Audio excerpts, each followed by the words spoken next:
Salmo de número 46, eu quero ler com vocês esses poucos versículos, esses 11 versículos, e depois os irmãos podem se assentar para nós estarmos trazendo um breve comentário.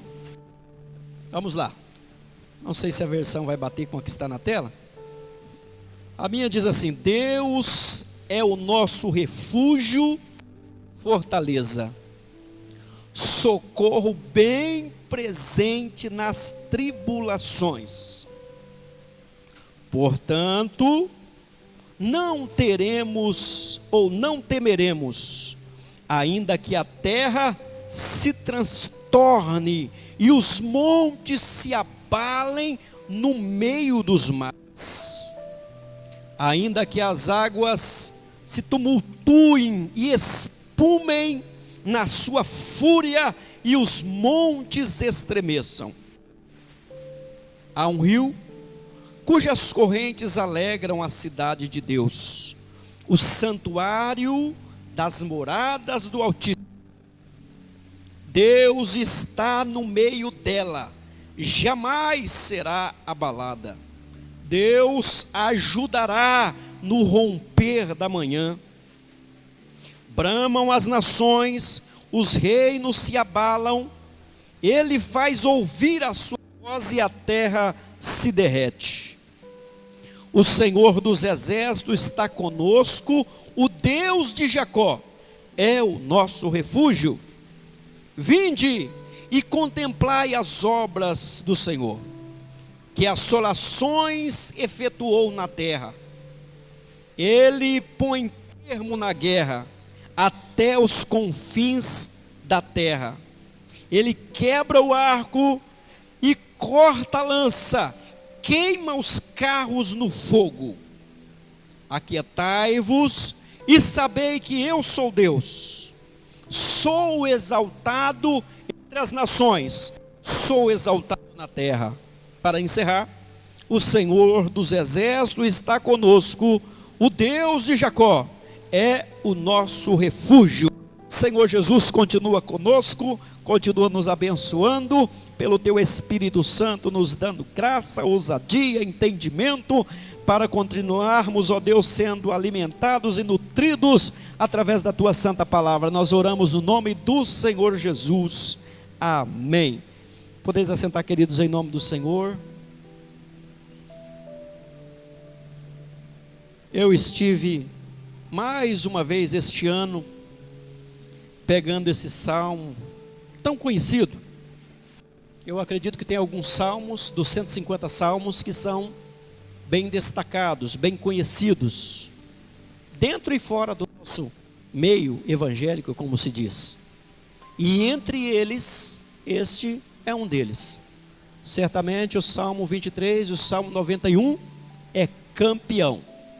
Mas nós temos também outros salmos muito conhecidos, como o Salmo 40, como o Salmo 127, os mais conhecidos, o Salmo 100, e na lista desses salmos mais conhecidos, certamente o 46 está.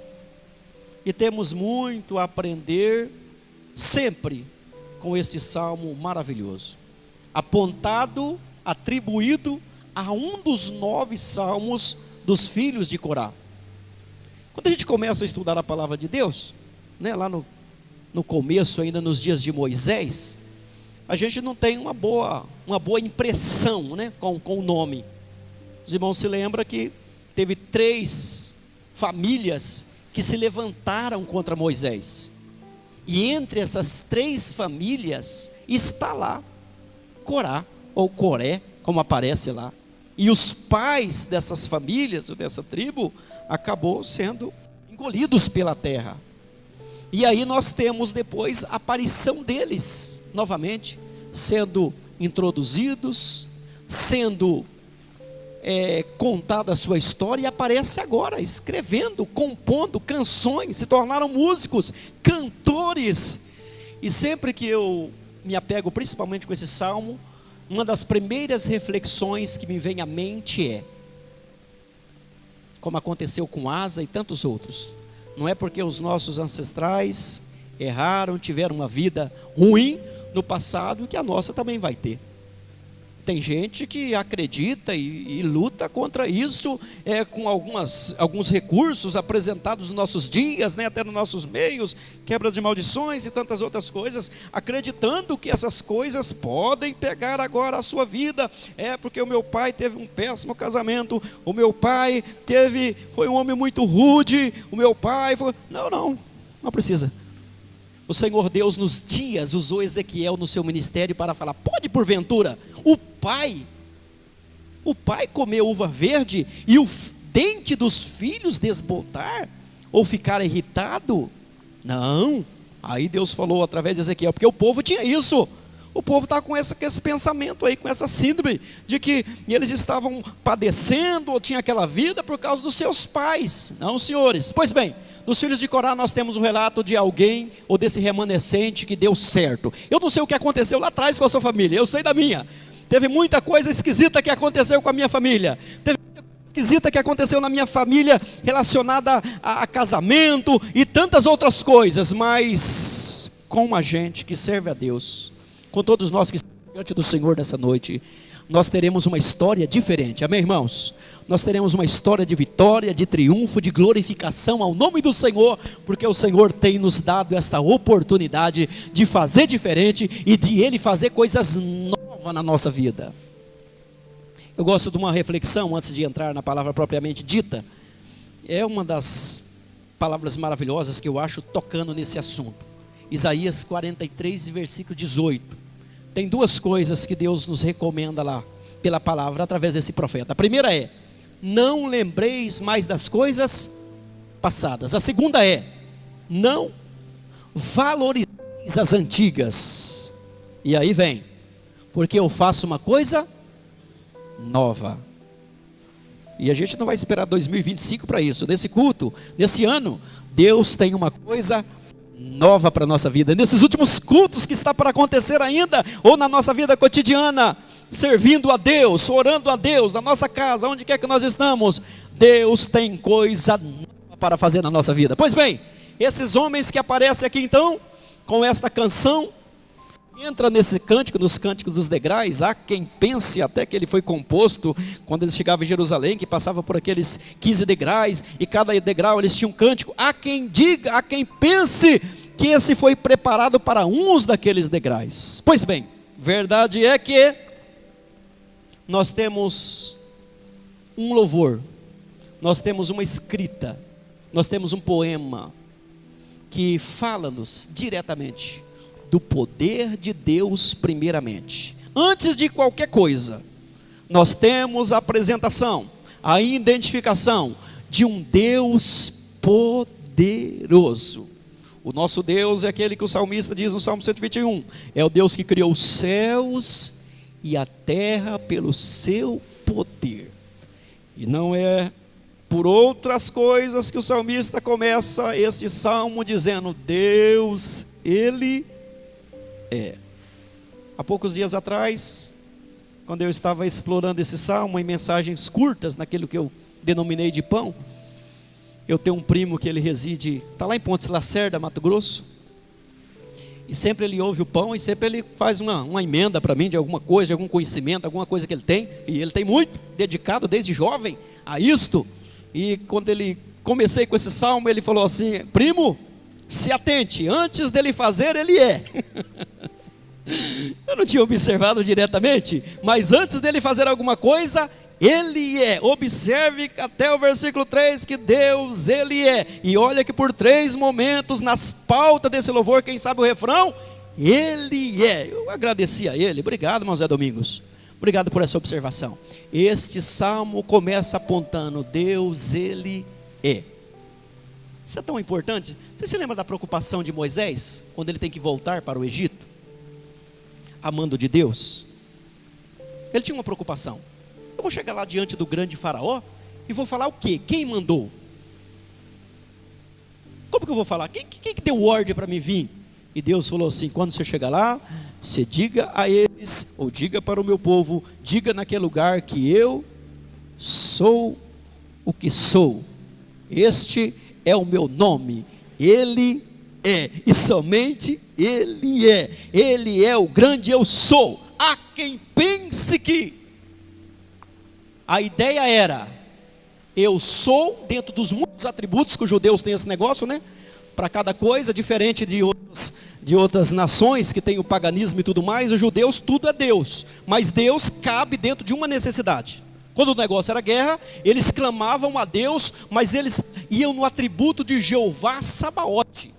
Eles falavam Jeová Sabaote, ou seja, Senhor dos exércitos, segue conosco, Deus das batalhas, segue conosco. Quando começava a acontecer alguns conflitos, eles clamavam a Deus novamente, mas agora eles iam por outra via. Eles falavam Jeová Shalom, traga-nos paz, tira-nos dessas guerras, traz calmaria para nós. Quando eles estavam precisando de uma provisão, eles, Jeová Jireh, e assim era, para cada coisa. Quando eles se achavam que Deus estava ausente, Jeová Ramá, e assim era. Assim sendo, para este povo a recomendação é, diga que eu sou, te mandou. De acordo com esse entendimento, de acordo com a tua necessidade. O que é que você precisa? O que é que você necessita? Qual é a tua causa nessa noite?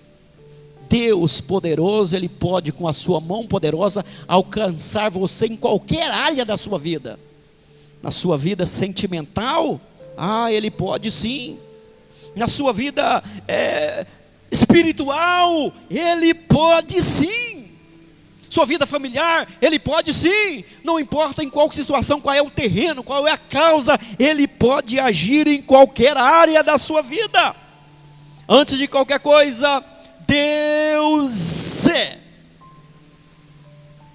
Tem dois pensamentos que os estudiosos têm desse salmo, e acredita-se. Um dos menos incomuns, acredita que ele aconteceu nos dias de Josafá. 2 Crônicas capítulo 20. Pense que esse salmo foi cantado, foi entoado naqueles dias que Josafá pelejou contra aquelas 3 nações.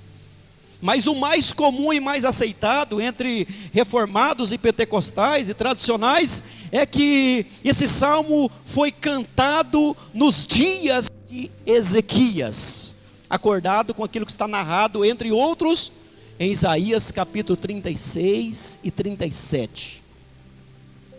Por aquilo que nos narra a história, eu também, pastor Tiago, acredito muito que isso aconteceu naqueles dias, pelo desenrolar do salmo, por aquilo que está acontecendo naqueles dias. Os irmãos se lembram, eu acredito que os que estão aqui se lembram, quem foi Ezequias? O rei Ezequias, apontado como um dos bons reis que Israel teve, já que Israel teve poucos bons reis. Este foi bom. Quando a gente fala bom, atribui aqueles que obedeceram a Deus, aqueles que se voltaram para Deus, aqueles que buscaram auxílio de Deus, que temiam a Deus. E Ezequias foi um desses bons reis. E entre os atos bons que Ezequias fez, nos conta que ele trouxe os cultos de volta. Os cultos tinham acabado naqueles dias. Já não tinha mais essa prática de sacrifício, ritualismo, ou qual a forma cultica mesmo de servir a Deus. E Ezequias então pediu para que se organizasse o templo, que se encontrasse o livro e que voltasse os cultos novamente. Aquilo foi algo, uma reforma, foi um avivamento. Aliás, não tem como fugir dessa tônica, né? Quando falamos de culto e de livro, sempre tem avivamento. Sempre tem avivamento. Eu sou filho do movimento pentecostal do Brasil, mas não pense que eu sou tão criança de pensar que avivamento está ligado a barulho, está ligado a... Não, eu estou falando de avivamento público. Avivamento que eu falo é das pessoas tomarem decisões que atendem à vontade de Deus, abrir mão, sabe, largar aquilo que desagrada a Deus. Isto é avivamento do livro. E isso aconteceu nos dias de Ezequias também. Com a volta do livro, houve então grande avivamento da palavra de Deus. Houve um grande avivamento entre o povo. O povo estava para passar, já estava tudo certo. Deus usou alguém para falar isso. O povo ia passar por uma crise, Deus ia permitir. Mas por conta do povo ouvir o livro, se voltar para Deus, do rei ao povo, Deus mudou até isso. Porque Deus muda isso. Ezequiel capítulo 18 diz que se o povo ouve a voz de Deus, Deus tem um plano. Mas quando o povo ouve a voz de Deus e se arrepende, Deus muda o plano, Deus muda a proposta. Quando Deus tem um propósito e de repente o povo se rebela, Deus fala isso claramente através de Ezequiel 8. Deus muda também esse plano, muda a proposta. De acordo com as nossas atitudes, Deus é capaz de trazer a sua bondade e a sua misericórdia sobre a nossa vida. Ezequias trouxe então o culto de volta.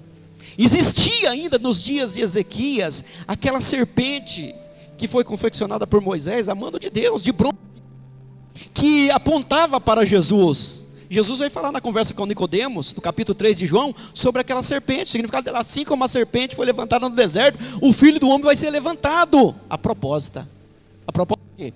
De cura, de salvação, de remédio, de evitar a morte. Quando a gente fala disso, a gente se lembra da velha serpente e do seu veneno, que é o pecado. Pois bem, aquela serpente agora ela passou a ser algo adorado. Havia uma idolatria em cima daquela serpente que ainda existia. Mas Ezequias mandou destruir a serpente. Um bom rei, acabar com a idolatria, acabar com a distração do povo. Este é o papel dos homens e das mulheres de Deus: afastar, destruir tudo aquilo que nos distrai de Deus, qualquer coisa que se coloque na frente de Deus. Jesus mais tarde falou: seja pai, seja mãe, seja os mais próximos, qualquer coisa que nos distrair, que tirar o nosso foco da pessoa de Deus, da nossa adoração a Deus, deve ser destruído, deve ser tirado de lado. Nada deve tirar o lugar de Deus, que é o primeiro na nossa vida e no nosso coração. Ezequias destruiu também, mas veio uma perseguição contra a vida dele. Pastor, quando nós olhamos a palavra de Deus com posturas que pessoas tiveram, que homens tiveram, de agradar a Deus, Paulo disse isso para o seu filho na fé, Timóteo, né? Todo aquele, sem exceção, Paulo colocou fechado: todo aquele que quiser servir a Deus piamente. O que acontece com ele, pastor Tiago? Poderia ser um rio de bênção, poderia ser só vitória, mas não é. Sofrerão perseguições, sofrerão tribulação. E Ezequias teve uma investida do inimigo através da Síria, através de Senaqueribe, de Rabseque, e algumas pessoas que se levantaram contra ele, contra a sua casa, contra o seu povo, se levantaram terrivelmente contra ele. E lembrando que o rei Ezequias, ele está como rei da tribo do sul, que era apenas 2 tribos, era um povo pequeno, um povo que se mantinha, se conservava ainda fiel. E o rei da Síria então cerca Jerusalém, cerca aquela cidade, e eles já tinham destruído muitas nações, entre elas o reino do norte, que era um reino grande. Eles já tinham acabado com eles, com seus co-irmãos. Então eles tinham ainda esse troféu para mostrar. E quando eles cercaram, eles falaram isso para o rei Ezequias: você vai confiar no Deus? Você vai querer fazer esse povo confiar em Deus? Olha o que eu fiz com as outras nações que confiaram nos seus deuses. O rei Ezequias, quando recebe uma carta, ele leva essa carta diante de Deus. E aqui nós acreditamos, se assim é que esse salmo foi executado nesses dias, o coração do povo está derretido. E uma coisa comum a todos nós, e eu arrisco a dizer a todos nós: na hora que vem o eminente perigo, e quando o risco é de vida, eu não vi ainda nenhuma pessoa se mostrar corajosa. Eu vejo na hora a pessoa temorosa, eu vejo a pessoa temendo. Isso é comum a mim também. Na hora do eminente risco, a gente tende a ter medo, que numa medida, diz que até é uma defesa, mas o povo se enfraqueceu, e estava com medo daquele exército que estava lá fora. E nessa hora, se assim foi executado este hino, nesses dias, os filhos de Corá, no meio dessa turbulência, no meio dessa perseguição, no meio dessa quase invasão até agora, do lado de fora, está o grande e temível exército da Síria. Do lado de dentro, o pequeno povo de Deus. E agora os filhos de Corá começam a executar este cântico. Havia uma ordem, está descrita aqui, que nós lemos uma ordem, que eles deveriam cantar isso aqui no tom alto. Quando nós cantamos aqui, às vezes o pastor tira, eu já vi também, improvisa como eu, né? Quem faz ensaio prévio não comete esses erros, pastor, mas a gente que se arrisca na hora, às vezes você tira num tom que fica aquele tom baixo, você vai cantando amarrado, que a gente errou o tom, mas a gente canta muito alto também, dá aquele problema também, mas a gente quer tirar um hino que fique com o tom alto, para as vozes aparecer. Pois bem, este cântico, havia um critério, deveria se cantar num tom alto. Por quê? Pela exigência, as pessoas deveriam ouvir. Não era um cântico que eles iam cantar em casa, cantar. Não, era um cântico que serviria como uma pregação, como o pastor já trouxe outras mensagens aqui, que tanto se utilizou disso, até nos dias dos primórdios, se utilizando das canções para trazer a mensagem, para trazer a palavra de Deus. E neste caso estava acontecendo isso, porque o cântico que estava sendo executado era uma mensagem para o povo. E a mensagem para esse povo que estava dentro dos muros, ouvindo essas ameaças, que ninguém poderia livrar eles, nem mesmo Deus, que outras nações que buscaram Deus, elas foram destruídas, elas foram dissipadas. O rei Ezequias, o servo de Deus, estava lá dentro, apelando para a graça de Deus. Deus levanta então esses moços, esses levitas, e eles começam a cantar bem alto no meio do povo, e eles começam a cantar isso aqui: Deus, eu não sei qual era a melodia, mas a fala era essa: Deus é o nosso refúgio. A gente precisava, quem sabe pensava ele sabiamente, a gente precisava ter um lugar agora para nós se esconder. A gente precisava de um lugar, os refúgios novamente, eles não fazem nenhuma guerra parar. O refúgio é justamente para tirar a pessoa daquela zona de perigo e colocar ela numa zona de segurança. Então quem sabe eles pensavam, tudo que a gente precisava era ter um lugar agora para se esconder. A gente precisava ter um lugar de segurança. Então os filhos de Corá dizem: Deus é o nosso refúgio. Nós não precisamos sair daqui, nós não temos para onde ir, entre aspas, mas nós temos Deus, e nós podemos se refugiar em Deus. Mas a gente precisava de alguma coisa que nos protegesse, a gente precisava de uma espécie de fortaleza, para nos esconder das flechas, das lanças dos assírios. Então os filhos de Corá cantavam: Deus também é a nossa fortaleza. A gente precisava que alguém nos ajudasse, de auxílio. Nós somos pequenos, como era muito costume naquela época, até alugar outros exércitos, contratar outros exércitos para se juntar, e quem sabe eles pensavam isso também. E os filhos de Corá então cantavam: Deus é o nosso auxílio, Deus é o nosso socorro, presente nesta hora. E o antônimo disso seria ausente. Deus é um Deus presente em horas de angústia, em horas de tribulação, em horas de adversidade. Você já pensou quantas coisas você passou só nesse ano? Só nesse ano você deve ter alguns momentos aí que a gente pode se utilizar das mesmas palavras do salmista no Salmo 124.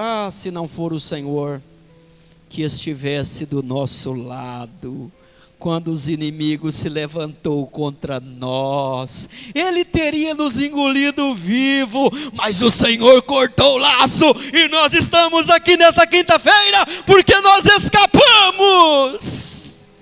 Glórias ao nome do Senhor, glórias ao nome do Senhor. Os filhos de Corá então cantavam esta canção, que trazia essa mensagem, dentro de alguma melodia, que eu não sei qual era. Deus é o nosso refúgio, Deus é a nossa fortaleza, Deus é socorro bem presente na hora da angústia. E essas são as razões, e esses são os motivos, e essas são as causas pelas quais nós não devemos temer, ou não deveremos ficar com medo. O convite daquela canção, o convite daquela mensagem era afastar o medo. Eu me lembro que uma vez eu falei dessa fala, e eu ousei colocar esse tema: vacinando o povo contra o medo. Esse salmo tem como objetivo nos vacinar contra o medo. O medo deve ser banido, baseado nessas coisas que Deus, Ele é, de forma afirmativa. para agora. Deus Ele é. Nós não teremos medo. E ainda que coisas como, eu ouvi até uma certa fala aqui do pastor Tiago, uma determinada vez, não lembro se era dos milagres de Jesus, o que era, acho que era dos milagres de Jesus mesmo. Se tem uma coisa que apavora os mais firmes, os mais conhecedores, é quando as coisas começam a ser a respeito do clima, da natureza. Isso aí apavora qualquer um. Quem dos senhores e das senhoras que estão aqui hoje, que já não ficou assustado com o vento, relâmpagos, trovão, enchente, qualquer coisa? Eu vim de São Paulo ali, passei por isso. Quando o negócio é a natureza, quando o negócio está voltado para isso aí, traz um pavor. O salmista está falando, olha, se começar a acontecer, além dessas que nós já estamos vivendo, terremotos, se acontecer coisas terríveis ligadas à natureza, nós não devemos temer, porque aqui onde nós estamos, existe um rio. E outra coisa, Deus está no meio dessa cidade. Essa cidade é pequena, essa cidade está sitiada, só que tem uma coisa, Deus está no meio dela. As condições aqui é pequena, não são favoráveis. Você sabe que o desfecho lá de Isaías 36 a 37 é que Deus interviu a oração de Ezequias. Deus interviu de tal maneira que há quem pensa que Deus enviou um anjo. Verdade é que 185 mil soldados foram feridos do outro lado do muro, do lado de fora. Deus interviu, o povo estava do lado de dentro, mas o Deus que estava dentro da cidade, protegendo a cidade, do outro lado do muro, Ele interviu. Não quero ser criança, emocionalista, nem me utilizar indevidamente da palavra, mas acreditando naquilo que está nessas entrelinhas das Escrituras Sagradas, eu quero que os irmãos nessa noite acreditem, que aonde você não pode, lá do outro lado, sabe aonde está a situação que te apavora?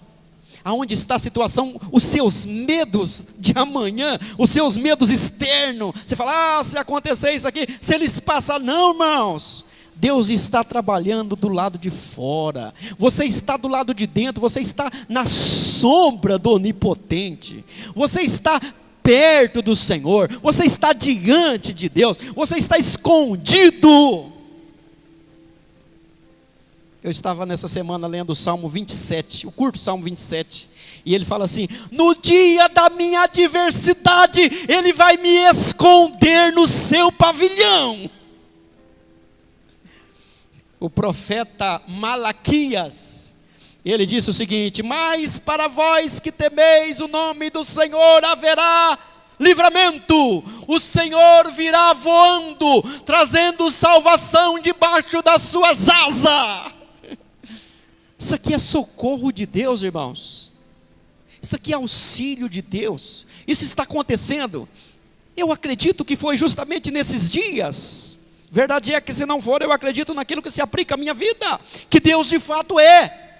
Ele é refúgio, Ele é fortaleza, Ele é socorro, e Ele está no nosso meio. E pela manhã, ou seja, na primeira oportunidade, antes de se estabelecer o pânico, Ele vai se levantar. E se tem uma coisa que Deus continua agindo, se tem um meio que Deus continua favorecendo o seu povo, continua sendo este.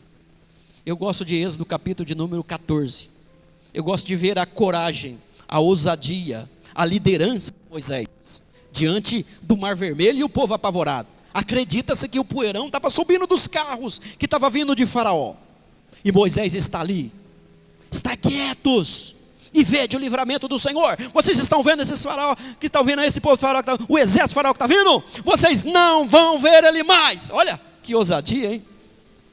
Que confiança é essa? Mas não aconteceu nada, porque embora toda a fé que estava sendo ali exposta pelo o nosso líder, Moisés, mas era Moisés falando, enquanto for um homem falando, coisas maravilhosas, a gente até se encoraja, mas o pastor Tiago não pode fazer chover, nem eu. Só que tem uma coisa, daqui a pouco ele falou: Moisés, mande o povo que marche. Agora acabou, agora é Deus falando. Nesse salmo, os filhos de Corá dizem o seguinte: ele levantou a sua voz.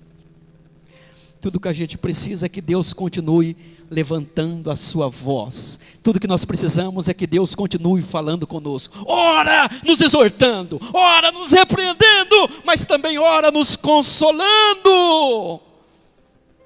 A voz do Senhor.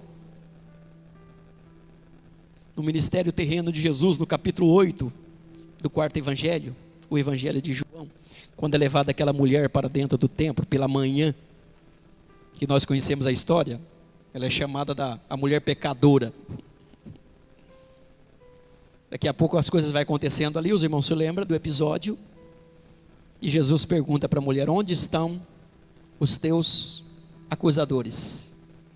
A mulher responde, segundo o relato de João bem resumido, eles foram todos embora.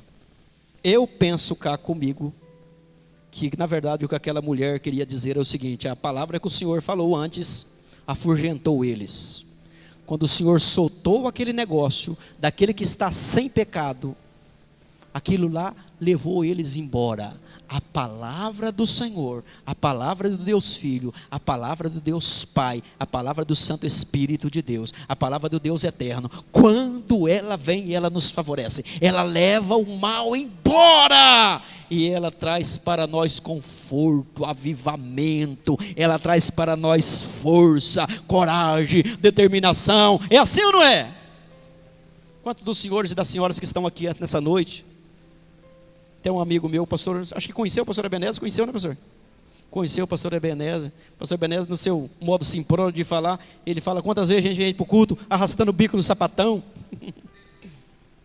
Quantas vezes a gente vem, chega. Mas quando a gente sai, não é a mesma pessoa. Você sai daqui agigantado, fortalecido, determinado. O que aconteceu?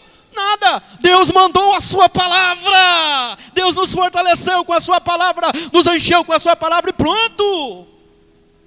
Outra hora a gente vem debaixo de acusação. Às vezes tivemos alguns deslizes também, pastor. Eu me lembro quando eu cheguei aqui em Lagoa da Prata, eu pensei assim: agora não vou ficar fazendo nada. Agora eu estou aí com anos a fio, lidando com a obra de Deus. Agora não vou fazer nada, não quero nada, nem ser identificado. Só irmão Jadir para mim já é o máximo. E logo no começo aqui o pastor trouxe uma palavra num domingo. Eu não lembro, eu coloquei esse tema aí, quebrando a mesa, ou derrubando as mesas. Que lá acabou comigo. Acabou com a minha ideia, acabou com meus planos, saí daqui envergonhado. Não, preciso fazer alguma coisa mesmo. A palavra de Deus continua fazendo isto. Ele levantou a sua voz e a terra se derreteu. Os filhos de Corá continuam cantando para eles. E eu gostaria de me atentar a isso. O Senhor dos Exércitos, versículo 7. O Senhor dos Exércitos está conosco. O perigo eminente era esse, tá? Não tinha outro. No momento era este. O Senhor dos Exércitos está conosco. Qual era o problema deles? No momento, exército. O exército da Síria. O grande exército da Síria. Qual que era a resposta? O Senhor dos Exércitos. Jeová Sabaote. O Deus que nunca perdeu uma batalha, que nunca perdeu uma guerra. O Deus que deu vitória em toda a jornada para o povo, desde os dias de Abraão, nas suas guerras. O Senhor dos Exércitos está conosco.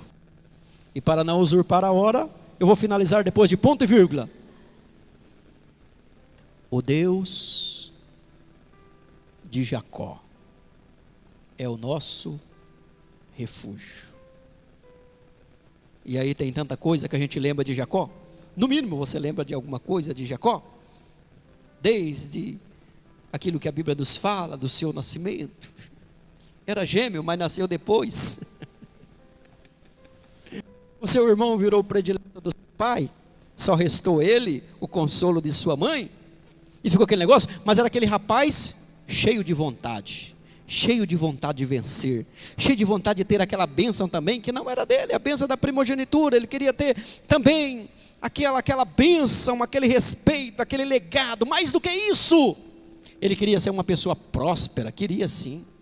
Ele queria contar com o favor de Deus. Ele nos conta isso quando ele faz ali o seu primeiro altar. Ele tinha tudo isso, mas ele só tinha vontades. Ele só tinha um plano de ser, mas não tinha meios possíveis. Ele não tinha como pegar a primogenitura porque ele nasceu primeiro. Ele não tinha como ter nada porque ele estava sem nenhum travesseiro. Um homem sem nada, mas cheio de vontade. Sabe o que ele faz? Ele edifica um altar a Deus. Tudo começa aqui. Ele edifica um altar a Deus, e ele oferece o que ele não tinha. Ele diz o seguinte: se o Senhor me abençoar, se o Senhor me abençoar, hoje eu não tenho bênção nenhuma, mas se o Senhor me abençoar, eu vou dar uma resposta. Se o Senhor me abençoar, eu vou se lembrar disso. Se o Senhor se lembrar, eu vou fazer isso. Se o Senhor me abençoar, eu vou dar de tudo quanto o Senhor me deu. Certamente eu devolverei o dízimo. Quando isso não era lei, quando isso não era mando ainda, isso vai acontecer lá para frente. Resposta.